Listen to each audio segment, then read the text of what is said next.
Bismillahirrahmanirrahim. Iyaka na'budu wa iyaka nasta'in. Secretary General OIC Hussain Brahim Taha, Foreign Minister, Kingdom of Saudi Arabia, Prince Faisal bin Farhan Al Saud, Honorable Foreign Minister of China, Wang Yi, Royal Highnesses,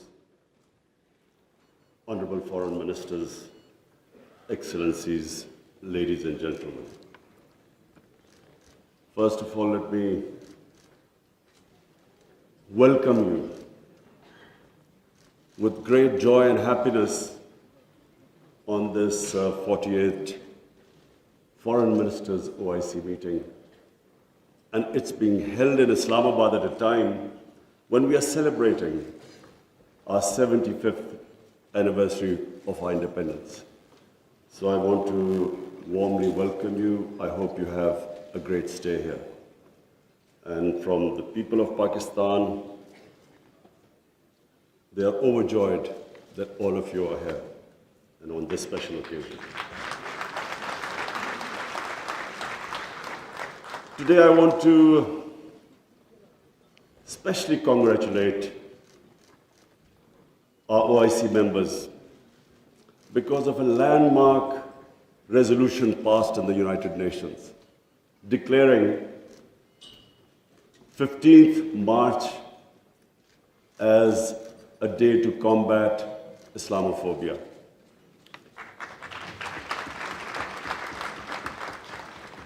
But I want to remind people why 15th of March.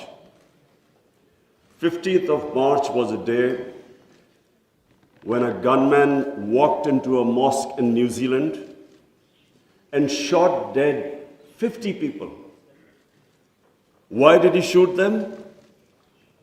Because he felt that all Muslims were terrorists.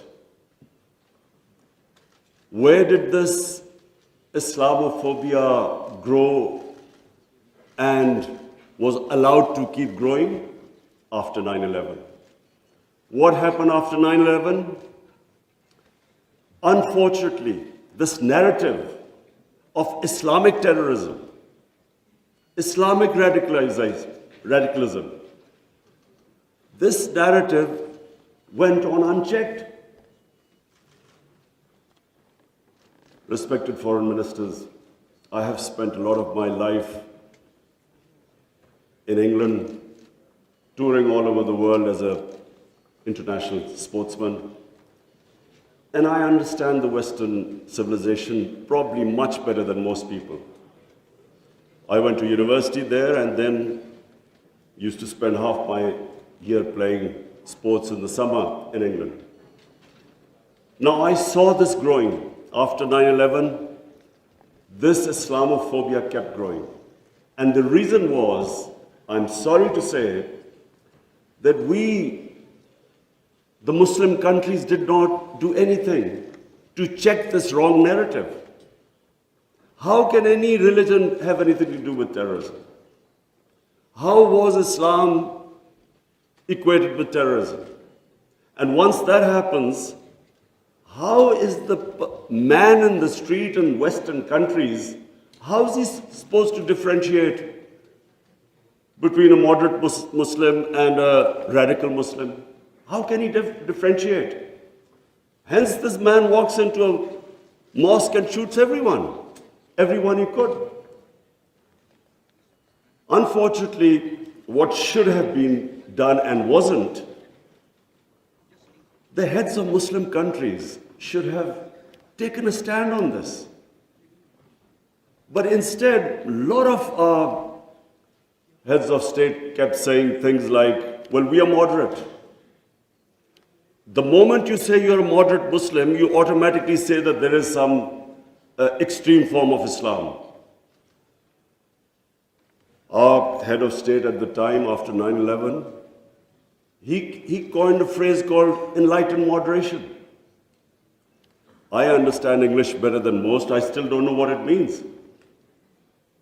Enlightened moderation was a term to appease those who were relating terrorism to Islam. And unfortunately, as a result, there was this perception that there are different types of Islam. There's some radical Islam, there's some moderate, there's some liberal Islam. There is only one Islam, Islam of a Prophet Muhammad sallallahu alaihi wasallam. There is no other Islam. In human communities, in every human community, you have your moderates, you have your liberals, you have your conservatives, you have your fanatics. Every human community has that. The man who walked into the mosque in New Zealand clearly was not a normal person. So, but why no other human community was branded with their religion? 1.5 billion people branded by these terms. And there always should be self-criticism, because that's how you improve. Unless you analyze your mistakes, you can't improve yourself. So that was the biggest mistake we made. We did not challenge this narrative. And guess who suffered? Muslims living in Western countries. They kept suffering. Because any incident would happen, any terrorist incident by a Muslim immediately meant that every Muslim became branded. When 9/11 happened, I still remember, people were petrified in Pakistan, and I hope there was no Pakistani involved. How could how could whole community be responsible for some fanatical deed by some extremists? So therefore, this was it was one of the worst periods for Muslims living in non-Muslim countries. And then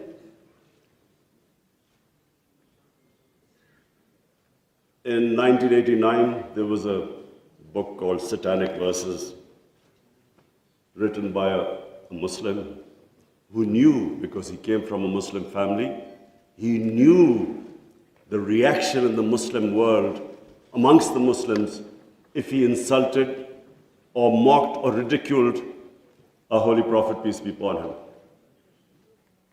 But what happened after 1989 was, rather than again the Muslim world coming up with an intellectual narrative, trying to explain to them that why do we feel, why are we so hurt when a Holy Prophet is ridiculed? Why does it hurt us so much? Living in and knowing the Western societies, I knew why they couldn't understand, because they do not treat religion like we do. Jesus Christ is not treated the way we in the West, the way we treat our Holy Prophet here. So they couldn't understand what was going on. Why were there demonstrations? Why were there death threats to Salman Rushdie? So they kept thinking that the Muslims do not allow freedom of expression. So Muslim world is intolerant. It doesn't allow freedom of expression. They were able to vilify our religion. And yet there was no coherent response from the Muslim world. And therefore, we kept into the cycle. Every few years, there would be some cartoons, insulting cartoons against our Prophet. Every few years, there would be something insulting him. We would respond. There would be some act of extremists. They would not respond. So this Islamophobia, this cycle kept getting worse. And poor Muslims living in Western societies kept suffering. So that's why I'm really pleased that for the first time it has been acknowledged that Islamophobia is a reality and something needs to be done about it. And from now onwards, we hope that we will be able to put forward a narrative that why it hurts us so much. And honorable foreign ministers, let me just say that I only came into politics 25 years ago. I was watching this Islamophobia building up in Western societies. But two, I wanted my country. We were the only country which was which became independent in the name of Islam. And so,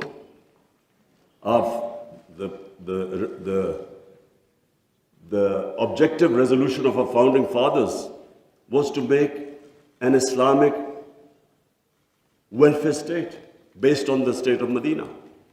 So I came into politics 25 years ago because that was my goal. And just in this August gathering, let me just say,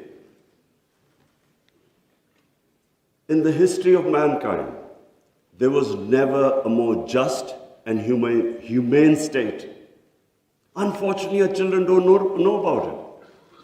Even we in Muslim countries don't know that the modern state our Prophet created.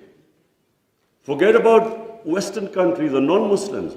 How would they know about it when we ourselves don't understand that he created a state which laid the foundation of one of the greatest civilizations in human history for the next few hundred years. And that foundation was laid in the state of Medina. So what was that foundation? This is again what most people don't understand. And I'm glad that Foreign Minister Wang Yi is here, because I want people to understand what was it that caused this great revolution, one of the greatest revolutions of all times. The state of Medina was one of the greatest revolutions. What was it? Number one, our Prophet was given the title in our holy book, the Quran, as Rahmatul lil Alameen, mercy for mankind, not mercy for Muslims. He came as a mercy for mankind. He came to unite mankind, not divide mankind.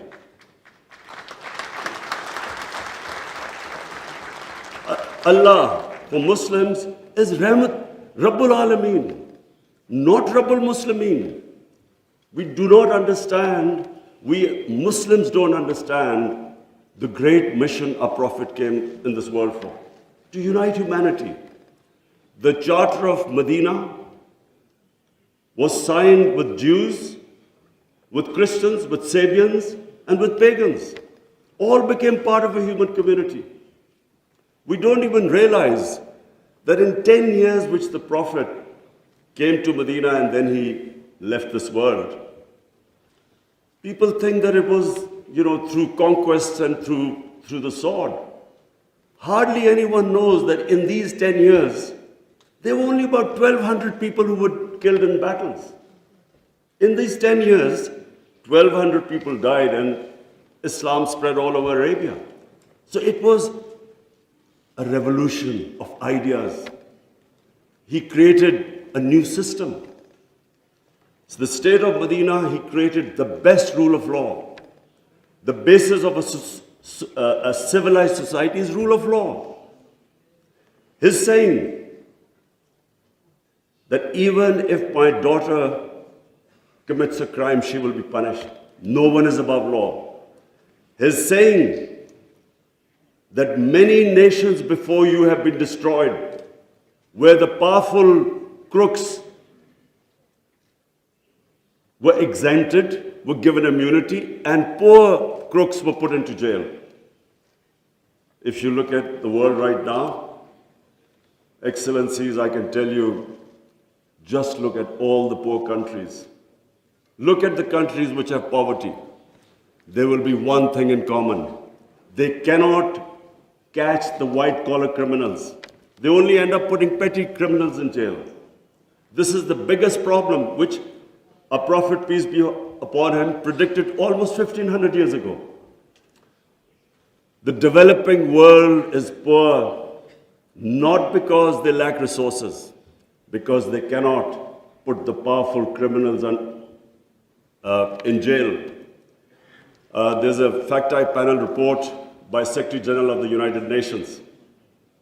According to this report, and this will shock all of you, that every year, $1.6 trillion leave the poor countries and end up in tax havens and in the developed world. $1.6 trillion according to the fact-type panel report of the UN Secretary General. Just imagine what is going on.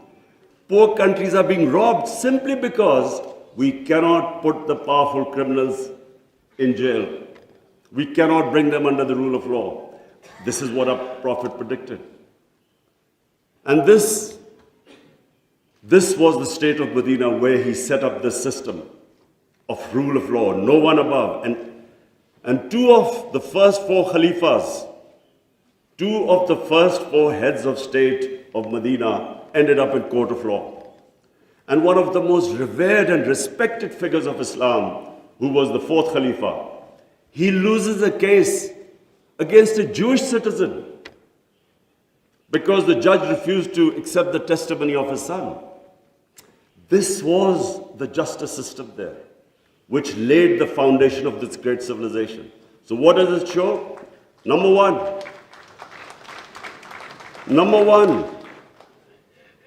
that minorities were equal citizens. They were equal citizens in front of law. There was no discrimination. Secondly, it shows that a common citizen could win a case against the head of state. No one was above law. This is 600 years before the Magna Carta was signed in England, which was the beginning of the democratic struggle of Britain. And it took them years before they could actually bring their head of state under the rule of law. This is what happened in the state of Medina. It was ahead of its time. And then it was the first welfare state in the history of mankind. Compassion, humanity. It was a state which took care of its weak, its orphans, its widows, its poor people. It was the first time pensions were introduced in the state of Medina. They took care of the old people. A compassionate state. A state where they wanted to please the Almighty. How do you please the Almighty Allah? By looking after His human beings, especially the weak. This is what happened in the state of Medina. And today, I feel sad whenever I go to Scandinavia. I see what a welfare state should be in all over the Muslim world. Look at humanity there. Look at the way they look after the weak. In fact, sometimes I'm sad because they look after the animals better than some of us look after our human beings. And remember, He's Rahmatullah Alameen, so whoever listened to His message, whichever human community will prosper. It doesn't matter because for all humanity, He brought the message of mercy. If you look at Switzerland, in the rule of law index, Switzerland is 99%. 99%. So with hardly any resources, it is one of the most prosperous countries in the world. So as I said, anyone who goes by the model of Medina will prosper. And then, quest for knowledge. Foreign Minister Wang Yi, you'll be surprised, one of our prophets saying, he said, even if you have to go to China to learn and quest for knowledge, you must go there.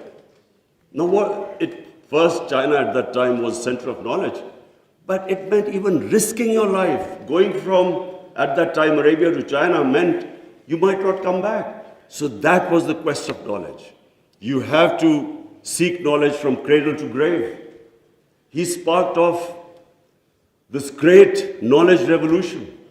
For hundreds of years, the top scientists were Muslims because they thought quest for knowledge was a sacred duty. Look at the situation in the Muslim world today. How much do we have a quest for knowledge? And then we get so much, wherever you go, Muslims that we imprison our women have no rights.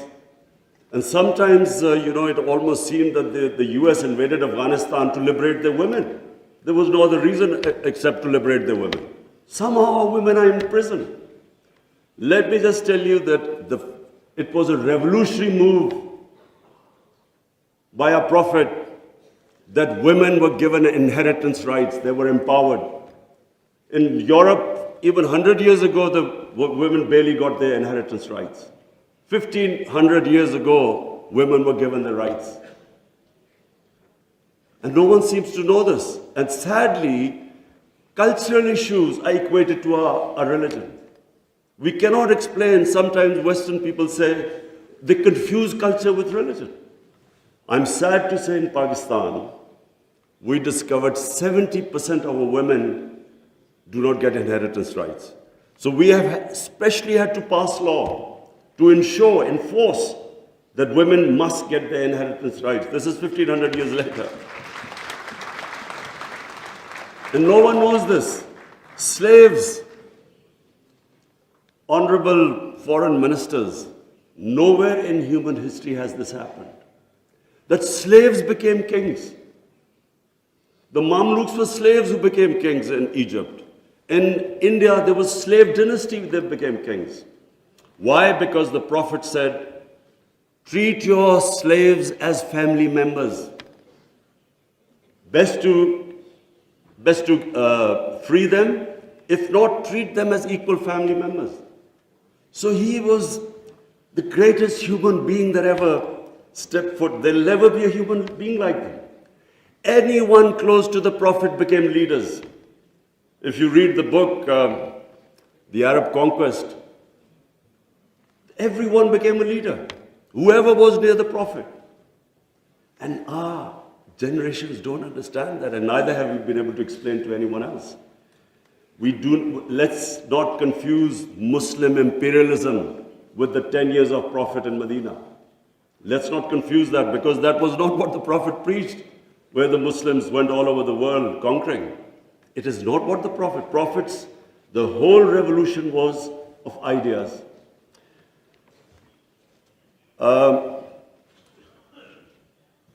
Honorable foreign ministers, one of the ideas of OIC is to protect Islamic values. So now I will say something which is completely different. I believe that Islamic values never have been so much under threat as they are right now. And I bring this to this August assembly because when I became the Prime Minister, I asked the police chief, asked him what the crime chart. I was amazed to note that sex crime, child abuse and rape is the fastest growing crime in this country. So we did further investigation. We discovered that the mobile phone, the sort of pornographic material available on the mobile phone to children, this has never happened in human history. So the material available is causing havoc in our society without us knowing. Parents don't know what's happening when the child goes into his room or something. They don't know what he's watching on his mobile phone. It is very important that this August forum, we should plan how to combat this, because it is already having a huge impact. We have a rise in divorces. We all know that the more vulgarity, the more a society gets permissive, it has a direct impact on the family system. One of the most important things about Islam is that our religion protects the family system. We have values like we respect parents. We have respect for our teachers. But the culture that is coming through, social media, we really need to think carefully, how are we going to protect our generations? I have formed in Pakistan a Rahmatul Alameen authority of scholars. The whole purpose is how are we going to give an alternate point of view to our children, cartoons.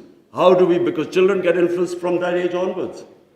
How do we strengthen our children against this unpredictable social media revolution? How do we know where it is going? So I think that I thought at this meeting I should mention, because we need to start thinking about alternate media, how we can combat. You can't stop social media, but we can give our children, fortify them, strengthen them ethically and morally. Now I come to two important political issues. One is Palestine and the other is Kashmir. Honorable Foreign Ministers, we have failed both the Palestinians and the people of Kashmir. I'm sad to say that we have been able to make no impact at all. They don't take us seriously. We are a divided house, and those powers know it. We are 1.5 billion people, and yet our voice to stop this blatant injustice is insignificant. We are not talking about conquering some country. We're simply talking about the human rights of the people of Kashmir and Palestine, the international law, which is on their side, United Nations Security Council resolutions that back their right. In Kashmir, the international community promised them the right to decide their own destiny through a plebiscite. That right was never given to them. In fact, the special status of Kashmir was taken away illegally by India on 5th August 2019. Nothing happened because they feel no pressure. They feel we can make a resolution and then, back to our usual business. I'm not talking about altering our foreign policies. All of us countries have our different foreign policies. But on core issues, I am asking the OIC that unless we have a united front, we will keep these abuses will happen. Like in Palestine, it's daylight robbery going on in Palestine. The only hope I have is now because of social media, first time in Western countries, there's awareness of what's going on to the poor Palestinians. That is so far much more than the OIC. It's the mobile phone and the spread of information of the injustices being done to the Palestinians. That is the best, at the moment, the best way to protect them, not us. In Kashmir, it's a war crime, according to the 4th Geneva Convention, to change the demography of an occupied land. India is changing the demography of Kashmir by making the Muslims from a majority to a minority, by bringing in settlers from outside. This is a war crime. Yet no one has pushed about it. Neither India has pushed nor Israel, because they think we are ineffective. So, Honorable Foreign Ministers, let me just say that the way the world is headed, I'm afraid it's headed the wrong way. There's a Cold War almost started. There is a chance of world being divided into blocks. We 1.5 billion people, unless we're united, unless we take a united stand, we'll be nowhere. As what I'm scared to say where the future is headed right now. Before I come to Ukraine, I just want to talk about Afghanistan. It is extremely important that we stabilize Afghanistan. After 40 years, and no nation has suffered as the people of Afghanistan. 40 years of conflict. Finally, there is no conflict going on. The only danger now to Afghanistan is that through the sanctions and non-recognition, they might end up having a humanitarian crisis. Already the people are falling below the poverty line. Already there's a brain drain going on. So it's extremely important that we help the people of Afghanistan. And I say this because a stable Afghanistan is the only way, I repeat, it's the only way we are going to be able to stop international terrorism from Afghan soil. No other country is going to be able to do it. Let's not be delusional that some other country will come in and sort of through drones or something fight terrorism. It's not going to happen. The only hope is a stable Afghanistan government that can take care of international terrorism. I want to add a word of caution. Anyone who knows the Afghan character should be cautioned that please do not push the people of Afghanistan to do things where they feel that their sovereignty is being threatened. They are very proud, independent-minded people. They have always fought for their sovereignty for hundreds of years. They do not like the idea that someone is dictating to them. So I would caution that let's help them, let's encourage them, let's get them involved in the international community. And I believe that the people of Afghanistan are strong enough to evolve and go in the right direction. But please let's remember that the Afghan character does not like outside interference. And finally, I come to Ukraine. I'm, like I think everyone here and the rest of the world, we're all worried about what's going on there. May I suggest that the OIC, during its discussions, the foreign ministers, we should think about how we, represent 1.5 billion people, how we can mediate, how we can bring about a ceasefire, how we can try and put an end to the conflict. I'm going to meet His Excellency Wang Yi after this, and I want to discuss how maybe OIC, along with China, how we can all step in and try to stop this conflict, which is going to have, if it keeps going the way it is, it will have great consequences for the rest of the world. I have already, as the head of the government here, I can tell you that we are already suffering. Oil prices have gone up, gas prices have shot up, wheat prices have gone up because of this war. And if this keeps continuing, this is only going to get worse. So therefore, we should, all the countries which are non-partisan, we are in a special position to be able to influence this conflict. So as I said, I would want the foreign minister, Shah Mahmood Qureshi, please discuss with the other foreign ministers, and I will discuss with His Excellency, the Chinese foreign minister, how we can all, as a bloc, OIC and China, how we can influence the events in Ukraine and stop this and have some ceasefire and resolve this conflict. Lastly, honorable foreign ministers, let me again say what a pleasure it was to welcome you to my beautiful country. I want to end by saying, again, I repeat, that the world is moving in a direction which is sadly worrisome for all of us. In bloc politics, in Cold War, and this 1.5 billion people we keep underestimating the strength we have. Somehow we lack self-belief. As a sportsman, I can tell you that a team that has self-belief will defeat a team that is far more talented but doesn't have self-belief. We don't have self-belief. We somehow look to others to help us and get justice. But as where the world is headed, it is extremely important that we get united and on certain core issues take a stand.